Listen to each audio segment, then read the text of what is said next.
তোমরা সবাই এখন ভেতরে যাও, অনেক রাত হয়েছে।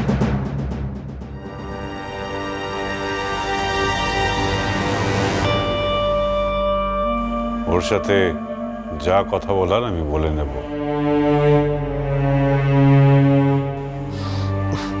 বাবা, তুমি তো আগেও বলেছো যে পরে বলবে, কিন্তু পরে মানে কত পরে? বেশি দেরি হয়ে যাবে না, আমাদের হাতে তো সময়ও বেশি নেই, বলেই দাও না।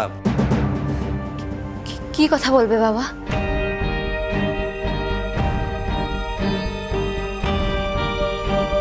তোমাদেরকে আমি আগেই বলেছিলাম যে মামুনি ফিরলে ওর সাথে আমি আলাদাভাবে কথা বলবো, কি বলিনি?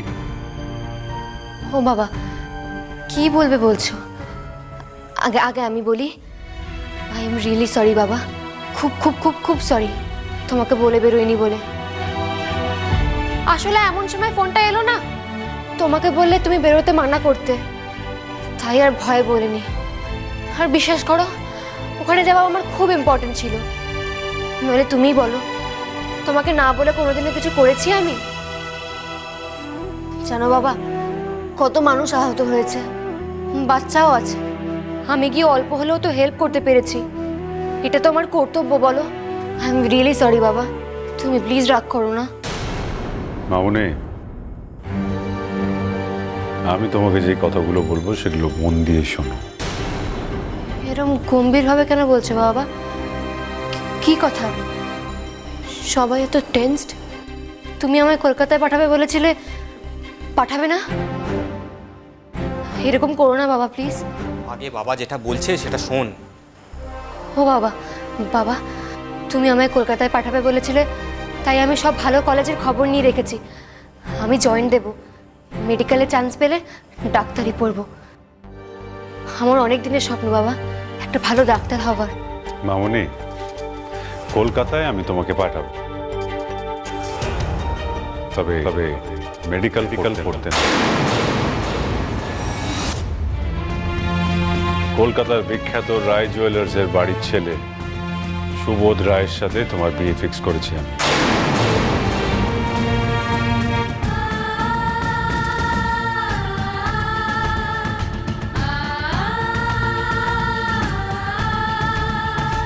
আগামী মাসের শেষের দিকে একটা ভালো ভালো দিন দেখে তোমাদের বিয়ে হবে। প্রস্তুত থেকো, আমি তাদের কথা দিয়েছি। ডাক্তার না, বনেদি বাড়ির বউ হবে তো। এটাই আমার কর্তব্য।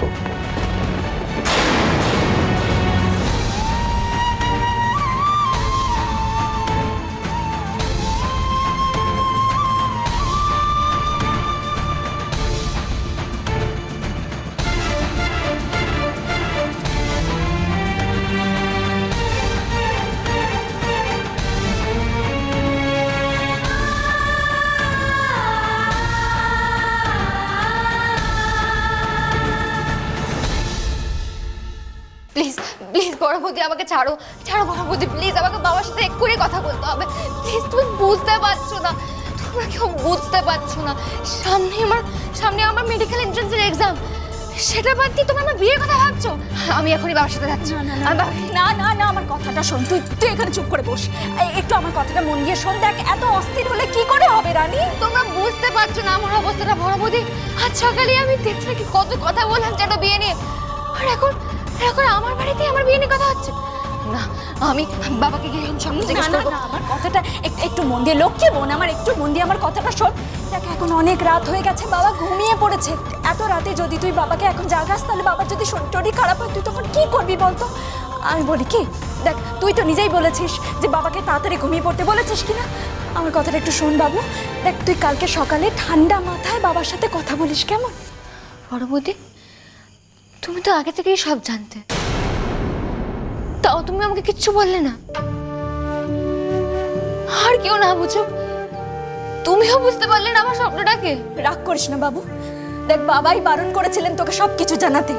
বাবা বলেছিলেন তোকে নিজে মুখে সবটা বলবেন। আর দেখ, আমরা অনেকবার ভেবেছি যে তোকে কেন কিছু জানানো হচ্ছে না, কিন্তু বাবা যদি নিজে মুখে তোকে সবটা বলতে চায়, তখন আমি কি করে? আমার সাহস হয়নি রে রানী। সেই তো আমারই দোষ হয়েছিল, তোমাদের কারোর কাছ থেকে কিচ্ছু এক্সপেক্ট করা উচিত ছিল না আমার।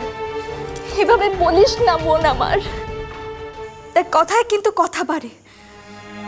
কলকাতায় রায় জুয়েলার্সের ছেলের সাথে বাবা তোর বিয়ে ঠিক করেছে রানী। বাবা তোর কথা দিয়ে দিয়েছে, সামনের মাসেই তোর বিয়ে। আর বাবার মত বদলানো কিন্তু এত সহজ নয় রানী। আর আমার ডাক্তারি পড়ার স্বপ্নটা, সেটা ফেল না। আমি যে জেলায় ফার্স্ট হলাম সেটার কোনো দাম নেই। বাবা তাহলে কেন খুশি হচ্ছে লোকদের সামনে? কেন বলছে সে নিজের মেয়েকে নিয়ে গর্বিত? আর যদি সেটাই হতো তাহলে বাবা আমার বিয়ে নিয়ে কেন ভাবছে? রানী কি হচ্ছে এটা? কি রাত হয়েছে, চেঁচামেচি করা বন্ধ কর। দেখ, তোর যদি সবটা বোঝার ক্ষমতা থাকতো তাহলে কি বাবা তোকে না জানিয়ে তোর বিয়ে অন্য কোথাও ঠিক করতো?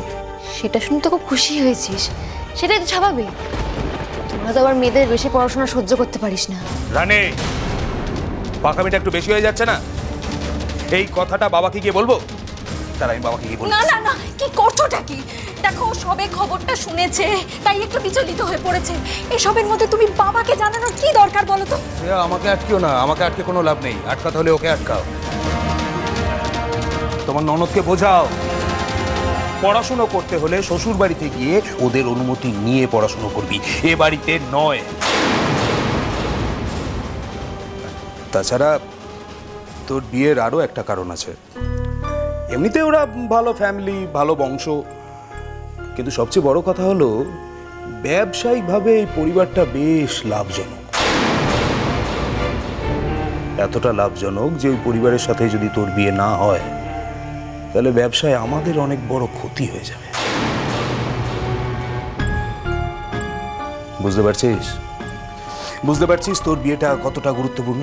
অনেক রাত হয়েছে, সময় নেই, যা ঘুমিয়ে পড়। ও আচ্ছা আচ্ছা, তাই ব্যবসায়িক সম্পর্কের কারণে বিয়ে দেওয়া হচ্ছে? মানে মানে ব্যবসায়ের লাভের জন্য আমাকে বলে দিচ্ছিস তোরা? না না, এটা কিছুতেই হতে পারে না। আমি আমি বাবাকে গিয়ে সবটা এখনই বলবো। রানে, কি বাড়াবাড়ি শুরু করছিস রাত্রিবেলা? তুই এই কথাগুলো কি এখন বাবাকে বলবি? তারপর যদি বাবার শরীর খারাপ হয় কে দায়িত্ব নেবে? তুই দায়িত্ব নিবি? ডাক্তার হয়ে গেছিস না বড়? হ্যাঁ, কত বড় ডাক্তার হয়েছিস তুই? কত বড় ডাক্তার হয়েছিস যে তোর কথা আমাদেরকে শুনতে হবে? একটা কথা মাথায় রাখবি রানী, তোর বিয়ের বয়স হয়েছে, তোর বিয়ে হবে। আমাদের পরিবারের কেউ বেশি বয়সে বিয়ে করে না, কথাটা মাথায় রাখবি। শ্রেয়া, অনেক রাত হয়েছে, ওকে ঘুম পাড়াও। না না, এটা হতে পারে না। আমি আমি এক্ষুনি বিয়ে করব না।